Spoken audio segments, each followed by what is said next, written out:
네, 저는 지금 통영에 왔습니다. 통영에 통영 국제 트리엔날레가 열리고 있는데요. 지금 조금 전에 그 메인 전시장 1층에서 7층까지 이렇게 함께 돌아봤습니다. 작품들이 굉장히 어떤 명상적인 작품들, 관람객들이 차근차근 좀 시간을 두면서 이렇게 꼼꼼히 봐야 되는 그런 작품이고요. 여기 그동안 이 전시의 총괄을 맡았던 우리 김지인 단장님을 만나서 이번 전시에 대한 이야기 들어보도록 하겠습니다. 단장님 수고 많이 하셨습니다. 네, 안녕하세요. 네. 김진입니다. 어제 개막식을 가졌고요. 특히 이 준비하는 과정에서 어려웠던 상황인가 이런 거 있으면 잠깐 한 말씀 해주시죠. 제가 한 2년 전부터 트렌날리에 대한 기획을 시작을 했는데요. 네네. 먼저는 이제 공간이라고 하는 게 존재를 해야 되니까요. 네. 가장 힘들었던 게 하나는 아무래도 통영에 네. 통영을 대표할 수 있는 시립 미술관이나 네네. 대형 전시관이 존재하지 않습니다. 그러다 보니까 트렌날레라고 하는 대형 문화 전시를 할 수 있는 공간이 없다 보니 그 전시 공간을 마련하는 과정이 상당히 좀 어려웠습니다. 이 지금 메인 전시가 열리고 있는 이 공간과 이 주변의 어떤 환경, 네. 이런 부분도 얘기해 주시죠. 지금 현재 여기는 신화 SB 폐조선소입니다. 그래서 원래는 조선소로 썼던 공간인데 이 공간들이 조선업이 쇠퇴하면서 대한민국에서 도시재생 뉴딜 사업이라고 들어보셨을 겁니다. 그 도시재생 뉴딜 사업 경제 기반형 1호 지역으로 선정이 되면서 이 폐조선소를 도시재생을 통해서 어떻게 활성화시키고 문화 활성화나 지역 경제 활성화를 연결시킬까 하는 부분들로 이 공간들을 활용하는 고민들을 하고 있었던 곳입니다.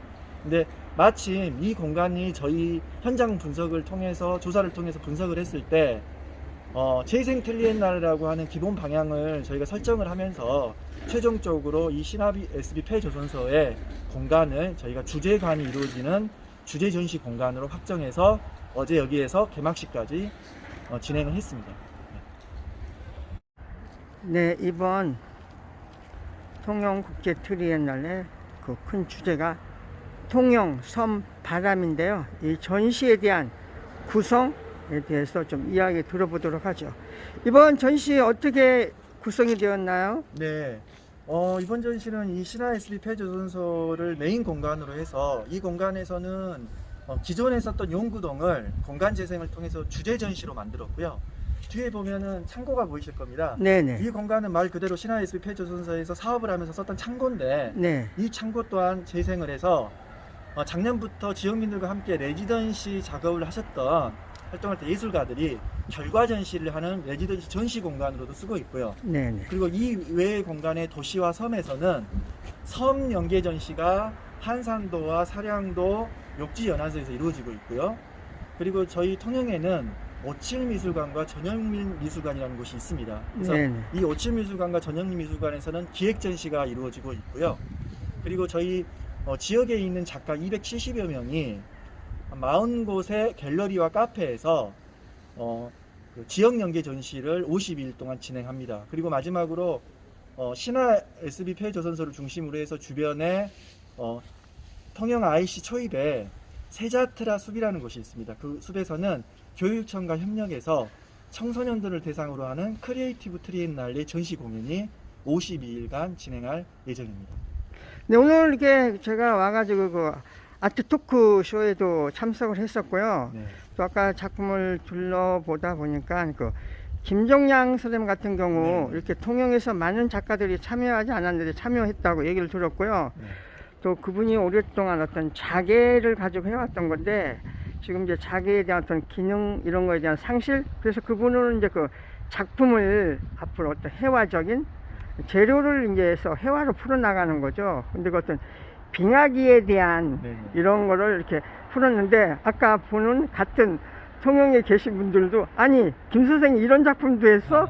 그래서 새로운 어떤 작가의 재발견이라고 맞습니다. 할까? 그런 것들이 굉장히 이번 전시에서 주는 어떤 메시지 이런 게 굉장히 컸었던 것 같습니다. 앞으로 또 이 통영 트리엔날레가 어떤 방향으로 발전해 나가야 된다라든지 이런 또 생각을 많이 가지고 계실 텐데요. 그 부분에 대해서도 좀 한 말씀 해주시죠. 늘 오랫동안 진행해온 다른 타지역의 비엔날레를 보면서 느꼈던 아쉬움이라고 해야 될까요? 저희도 이제 통영에서 그 아쉬움들을 달래기 위한 작업들을 했는데 그 아쉬움이 그 지역과 함께하는 비엔날레, 트리엔날레입니다. 이거 늘 고민이 되는 부분일 것 같고요. 그런데 그 아쉬움을 일단은 저희는 지역 연계 전시라는 걸 통해서 지역에 있는 270여 명의 작가가 전시와 공연에 직접적으로 참여할 수 있는 기회 내지는 또 방금 말씀하신 것처럼 재발견의 시간을 좀 갖고자 했습니다. 그래서 아마 이 한 번으로 모든 것이 충족되지는 않겠지만 조금 더 저희가 2회, 3회 천천히 준비를 하다 보면 이 작가분들이 또 역량을 키워서 다음 전시에는 또 다른 공간에서 전시 작가로서 참여할 수 있는 기회가 만들어질 것 같고요. 특히 이번 통영 같은 경우는 아무래도 예양이지만 경남 지역이나 통영 지역에서는 이러한 예술의 트렌드를 경험할 수 있는 기회들이 적습니다. 그래서 특히 크리에이터 TVN날이나 이런 전시를 통해서 청소년들이 전시를 관람하고 예술을 느끼면서 본인들이 나중에는 작가로서 또는 저와 같은 예술 행정가로서의 경험과 꿈을 키울 수 있는 그런 기회가 제1회 통영국제 트리엔날레가 줄 수 있는 의미가 아닐까 이렇게 생각하고 있습니다. 네, 참 어려운 시기에 단장님이 맡으셔가지고 큰 그림 또 큰 계획을 실현해 나가고 계시는데요. 앞으로 어쨌든 새로운 시발점으로 해서 우리 통영이 예양의 도시로서 거듭나서 좋은 사례로 남기를 기대하겠습니다. 감사합니다. 네, 감사합니다.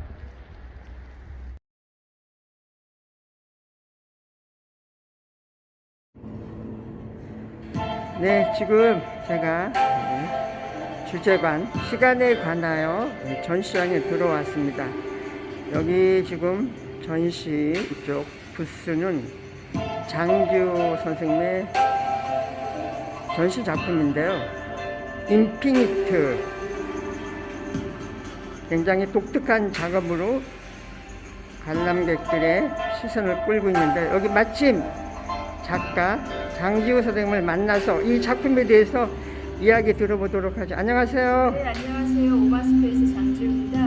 네, 이 작품 좀 이야기 좀 해주시죠. 네, 이 작품은 이제 인피니티란 작업이고, 이 전시를 통해서 제가 시간에 대해서 생각을 해보는 계기가 많이 되었어요. 그래서 제가 생각하는 시간이 생겨나는 순간 사라지고, 그래서 우리는 항상 그 생성과 소멸, 그 미지의 경계에 있고 그 경계에 항상 진입을 하게 되는데, 그 진입하는 순간을 저는 찰나라고 생각을 했습니다. 그래서 그 찰나를 우리가 어떻게 몰입해서 내 것으로 쓰느냐, 그리고 그렇지 못하느냐는 우리의 어떤 의식이나 마음가짐에 따라 달려 있다고 생각을 했고요. 그래서 이번 전시를 통해서 그 찰나를 오롯이 나의 것으로 만들어서 그 찰나, 그 순간을 영원성으로 이어지는 경험을 하셨으면 합니다. 네, 감사합니다.